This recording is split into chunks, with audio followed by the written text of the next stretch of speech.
Os atores não acharam graça neste exercício bastante humilhante, mas MC Carey ficou encantado e filmou a canção inteira.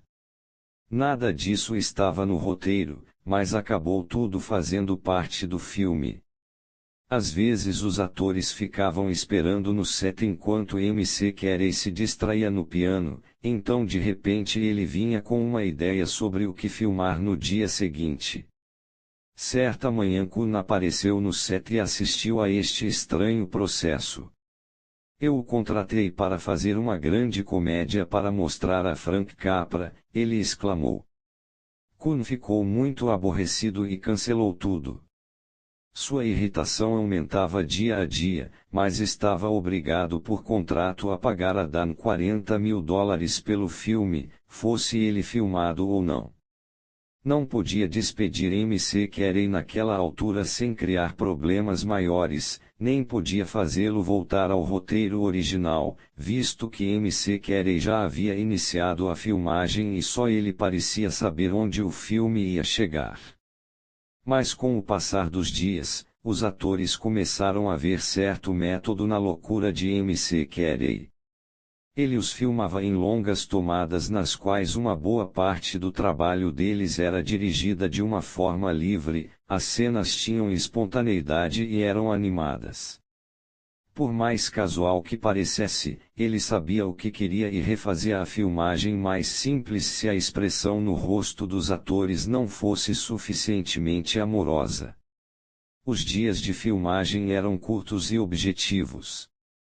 Um dia, depois de uma longa ausência, Kun apareceu no set e encontrou MC Carey servindo drinks ao elenco.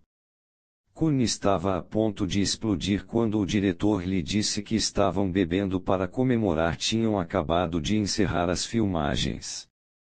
Kun ficou chocado e encantado, MC Carey terminara antes do prazo e com uma redução de $100 mil no orçamento. Em seguida, para sua surpresa também, o filme foi montado na sala de edição como um estranho quebra-cabeça. Era bom, muito bom. As plateias de testes davam gargalhadas. Estreando em 1937, Cupido é Moleque Teimoso foi um total sucesso e deu a MC Carey um Oscar de melhor diretor. Kun tinha encontrado seu novo Frank Capra. Infelizmente MC Carey tinha visto muito bem as tendências ditatoriais de seu chefe e, apesar das vantajosas ofertas de Kun, nunca mais trabalhou para a Columbia.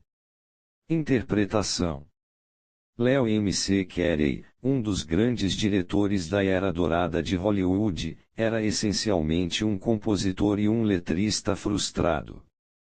Trabalhava dirigindo comédias de pancadaria. Foi ele quem juntou o gordo com o magro só porque não conseguia se sustentar com a música.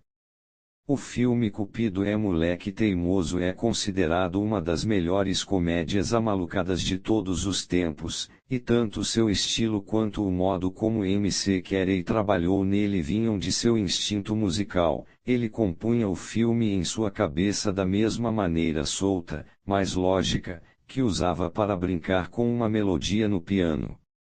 Criar um filme assim exigia duas coisas: espaço de manobra e habilidade para canalizar caos e confusão para o processo criativo.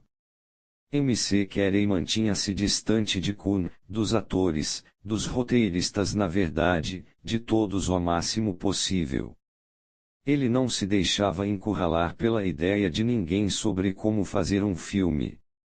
Com espaço para manobrar, ele podia improvisar, experimentar, mover-se fluidamente em diferentes direções em qualquer cena, mantendo, no entanto, tudo perfeitamente sob controle. Ele sempre parecia saber o que queria e o que funcionava.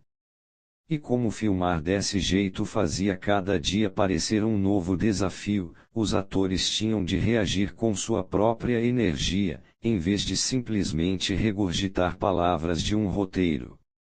MC Carey dava espaço para que o acaso e acontecimentos aleatórios da vida entrassem em seu esquema criativo sem ser dominado pelo caos.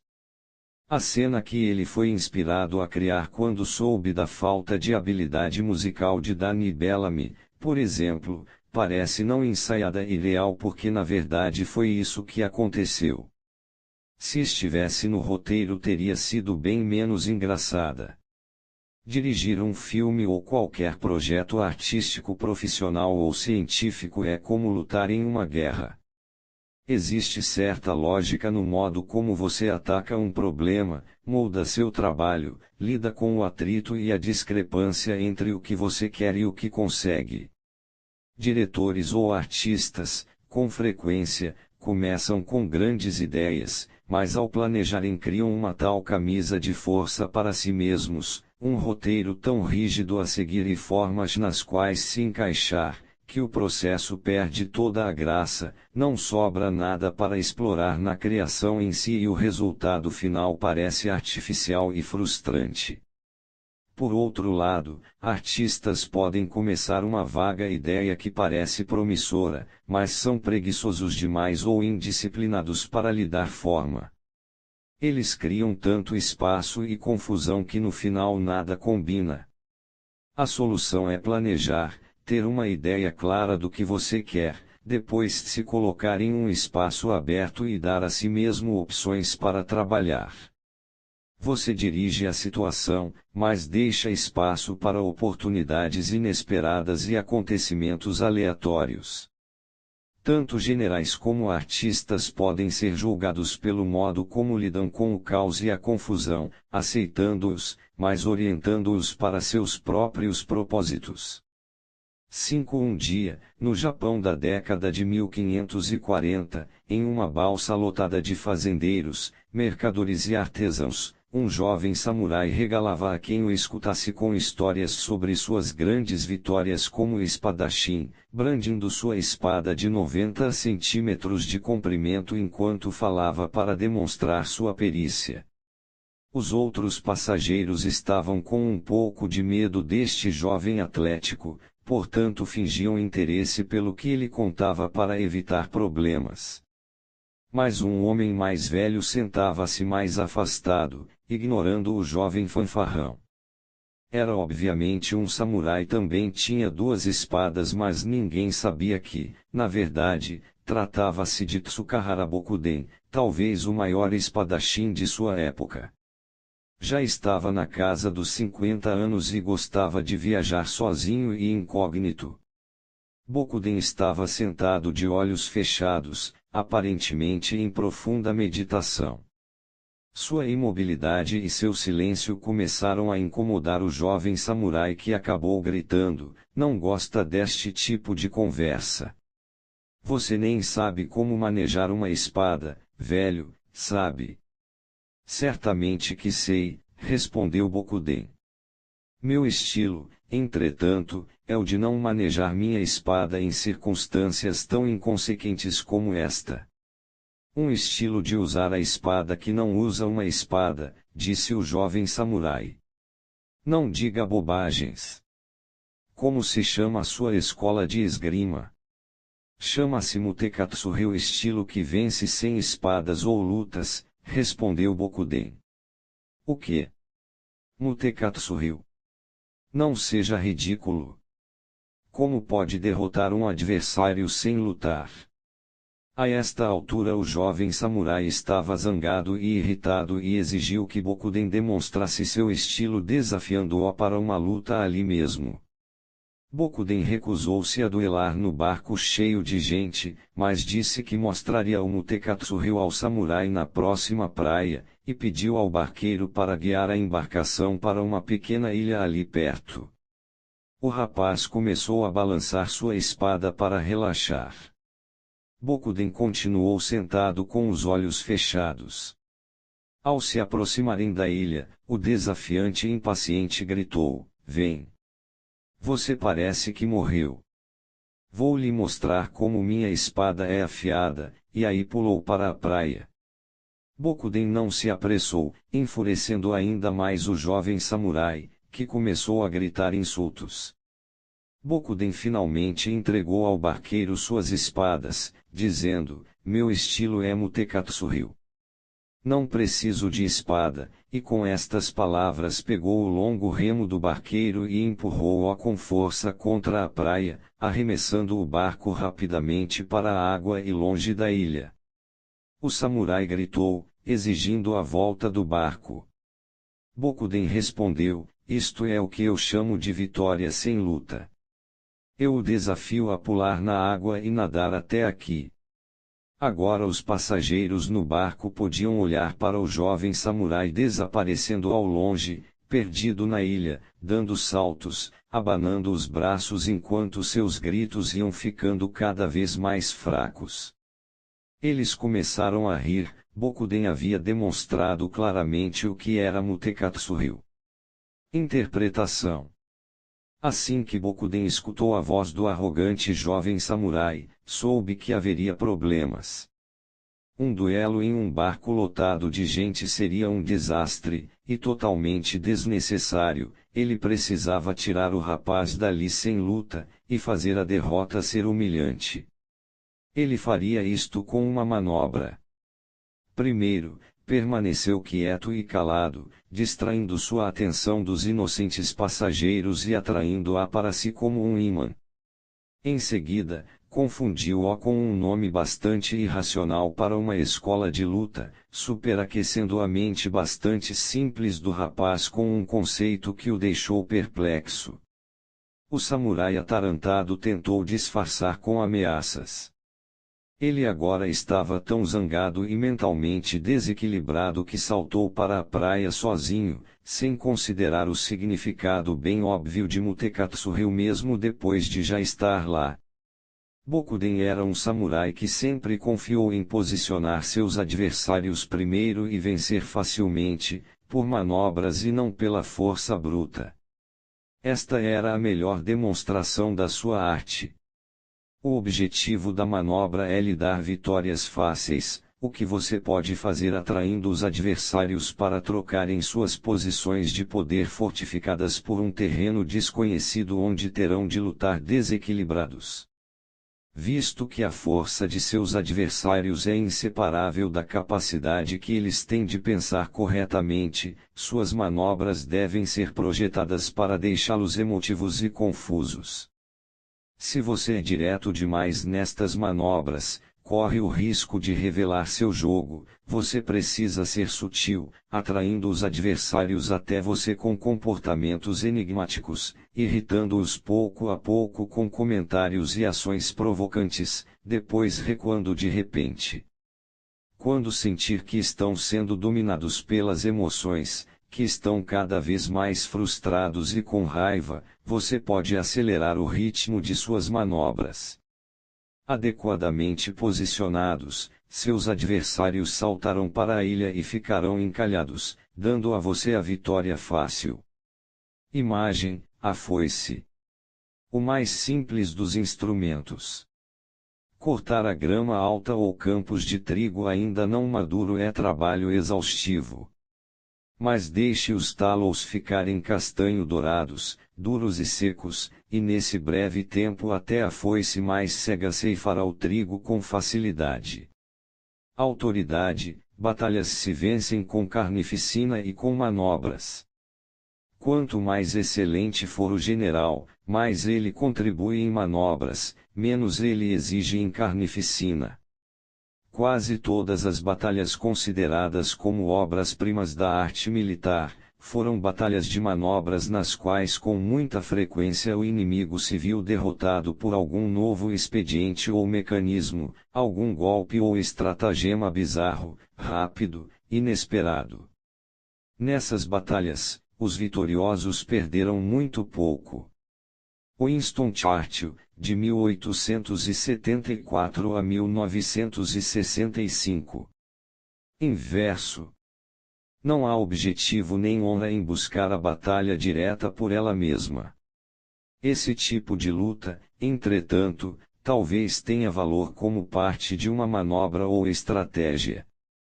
Um súbito envolvimento ou poderoso golpe frontal quando o inimigo menos espera pode ser esmagador. O único perigo na manobra é que você se dá tantas opções que acaba se confundindo. Simplifique e limite-se às opções que possa controlar. 21. Negocie enquanto avança. A estratégia da guerra diplomática. As pessoas sempre tentarão obter de você por meio de negociações o que não puderam tirar em batalhas ou confrontos diretos. Elas até vão apelar para a justiça ou moral como um disfarce para avançar em suas posições. Não se iluda, negociações são manobras de poder ou colocação, e você deve sempre se colocar em uma espécie de posição forte que impossibilite ao outro lado tirar proveito de você durante suas conversas. Antes e durante as negociações, você precisa continuar avançando, criando implacável pressão e forçando o outro lado a aceitar seus termos. Quanto mais você tira, mais você pode devolver em concessões inexpressivas. Crie fama de ser firme e intransigente, para que as pessoas fiquem perplexas antes mesmo de conhecer você. Guerra por outros meios. Depois que Atenas foi finalmente derrotada por Esparta na Guerra do Peloponeso, em 404 a.C., a grande cidade-estado entrou em constante declínio. Nas décadas que se seguiram, muitos cidadãos, inclusive o grande orador Demóstenes, começaram a sonhar com um renascer da outrora dominante Atenas. Em 359 a.C., o rei da Macedônia, Pérdicas, foi morto em batalha e surgiu uma guerra de poder por sua sucessão. Os atenienses viam a Macedônia como uma terra de bárbaros ao norte, cuja única importância era a proximidade dos pontos avançados atenienses que ajudavam a proteger seus suprimentos de grãos que vinham da Ásia e o ouro das minas locais. Um desses postos avançados era a cidade de Anfípolis, antiga colônia ateniense, mas que havia caído recentemente em mãos macedônias. Em Atenas os políticos armavam um plano para apoiar um dos pretendentes ao trono da Macedônia, um homem chamado Argaeus, com navios e soldados. Se ele vencesse, seria devedor de Atenas e lhes devolveria a valiosa cidade de Anfípolis. Infelizmente, os atenienses apostaram no cavalo errado. O irmão de Pérdicas, Filipe, de 24 anos, derrotou Argaeus facilmente em batalha e se tornou rei. Para a surpresa dos atenienses, entretanto, Filipe não se aproveitou de sua vantagem e recuou, renunciando a todos os direitos a Anfípolis e tornando a cidade independente. Libertou também, sem exigir resgate, todos os soldados atenienses que havia capturado em batalha. Até discutiu a possibilidade de uma aliança com Atenas, sua recente inimiga, e em negociações secretas propôs reconquistar Anfípolis em poucos anos e entregá-la a Atenas em troca de outra cidade ainda sob o controle ateniense, uma oferta boa demais para se recusar.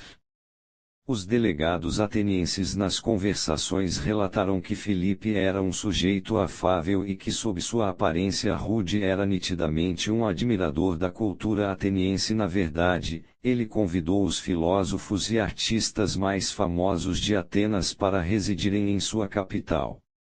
Da noite para o dia, pelo visto, os atenienses haviam ganhado um importante aliado ao norte. Filipe pôs-se a combater tribos bárbaras em outras fronteiras, e a paz reinou entre as duas potências. Anos depois, quando Atenas foi abalada por sua própria luta interna pelo poder, Filipe marchou sobre Anfípolis e a capturou. De acordo com o que haviam combinado, os atenienses despacharam enviados para negociar, só para descobrirem, surpresos, que Filipe não lhes oferecia mais a cidade, mas simplesmente fazia vagas promessas para o futuro. Distraídos com os problemas em casa, os enviados não tinham outra escolha a não ser aceitar. Agora, com Anfípolis garantida sob seu controle, Filipe tinha acesso ilimitado às minas de ouro e ricas florestas da área. Ao que tudo indicava, Filipe estivera se divertindo às suas custas o tempo todo. Agora Demóstenes dava um passo à frente para vituperar contra o falso Filipe e avisar o perigo que ele representava para toda a Grécia. Insistindo com os cidadãos de Atenas para montarem um exército a fim de enfrentar a ameaça, o orador lembrou suas vitórias no passado sobre outros tiranos. Nada aconteceu, então, mas anos depois, quando Filipe manobrou para tomar o desfiladeiro de Termópilas, uma estreita porta de entrada que controlava o movimento do centro para o sul da Grécia, Atenas enviou um exército para defendê-lo. Filipe recuou e os atenienses se congratularam pela vitória. Nos anos seguintes, os atenienses assistirão, desconfiados, a Filipe ampliar seus domínios para norte, leste e interior da Grécia. Então, em 346 a.C., ele de repente propôs negociar um tratado com Atenas.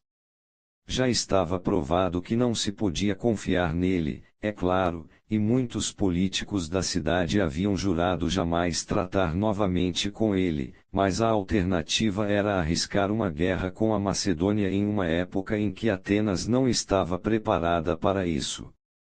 E Filipe parecia sincero em seu desejo de uma sólida aliança, o que, no mínimo, daria a Atenas um período de paz.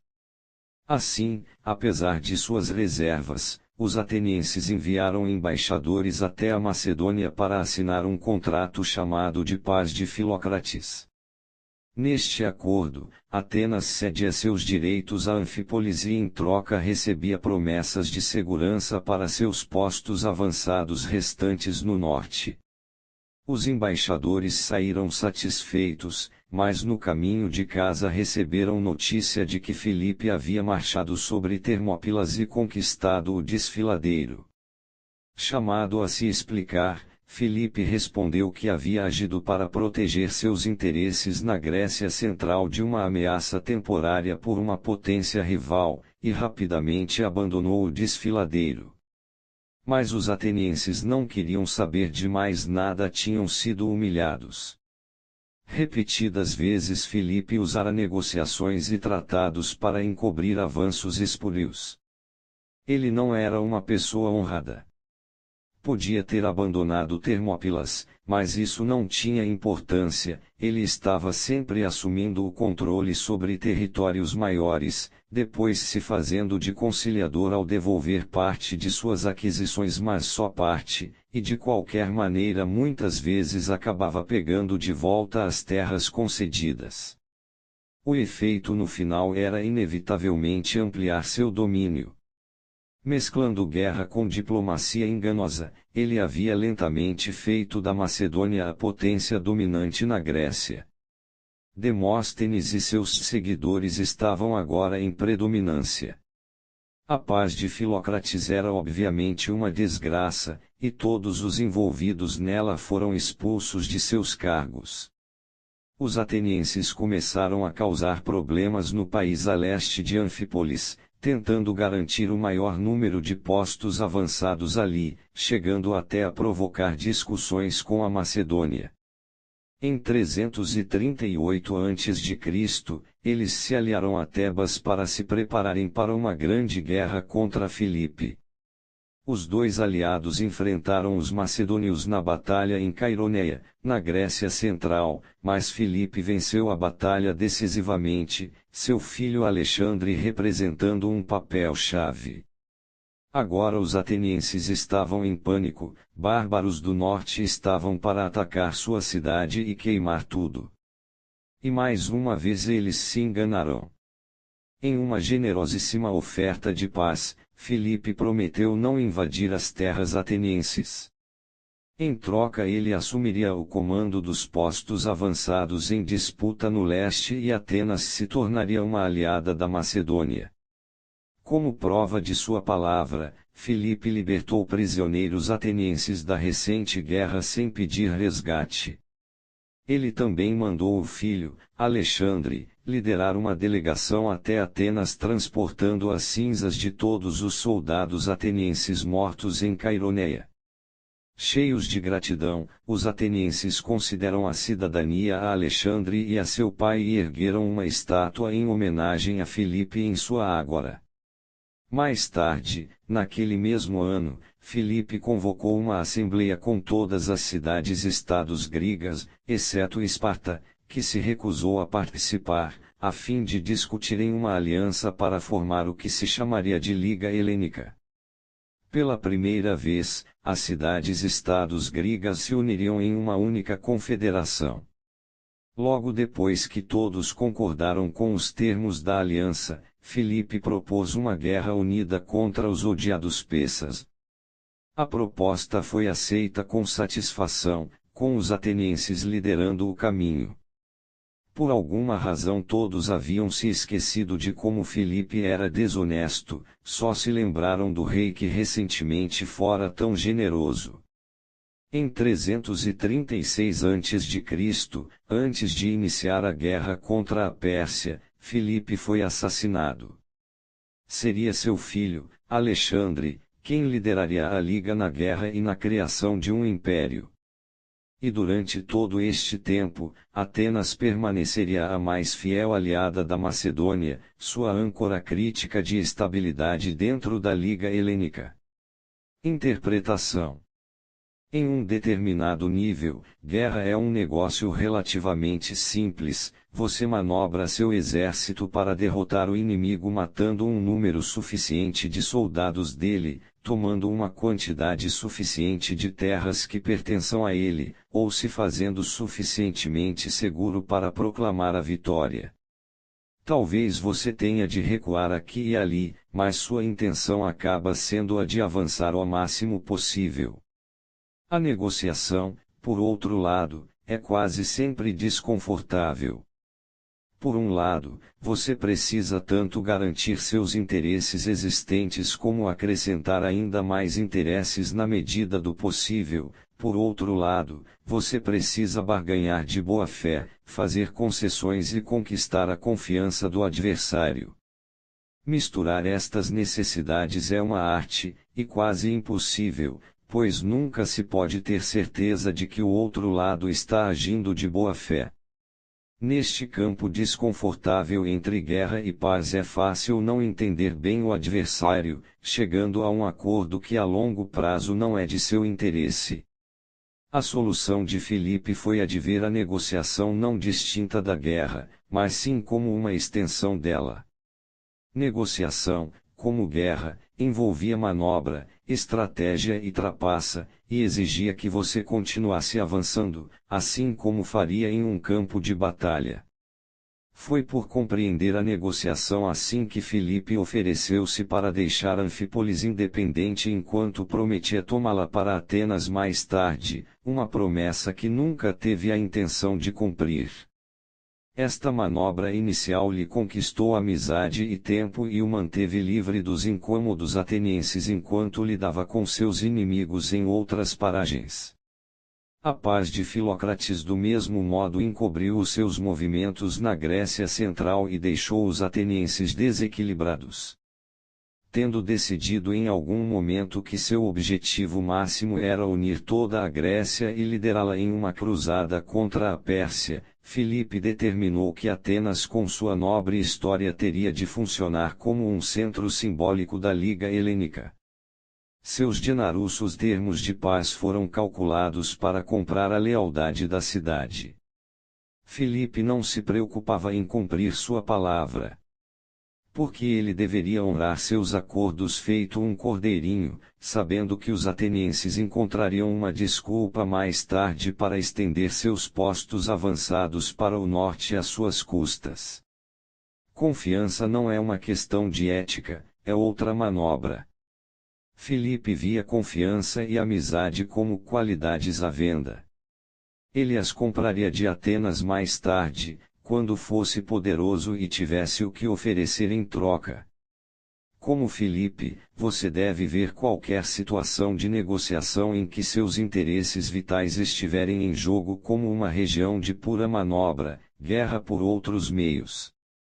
Conquistar a confiança dos outros não é uma questão moral, mas estratégica. Às vezes é necessário, às vezes não é. As pessoas deixam de cumprir o que dizem se for do interesse delas, e encontrarão desculpas morais ou legais que justifiquem seus movimentos, às vezes tanto para si mesmas como para os outros. Assim como você precisa sempre se colocar na posição mais forte antes da batalha, o mesmo acontece com a negociação. Se você é fraco, use negociações para se dar tempo, para retardar a batalha até estar pronto. Seja conciliador não para ser bonzinho, mas para manobrar.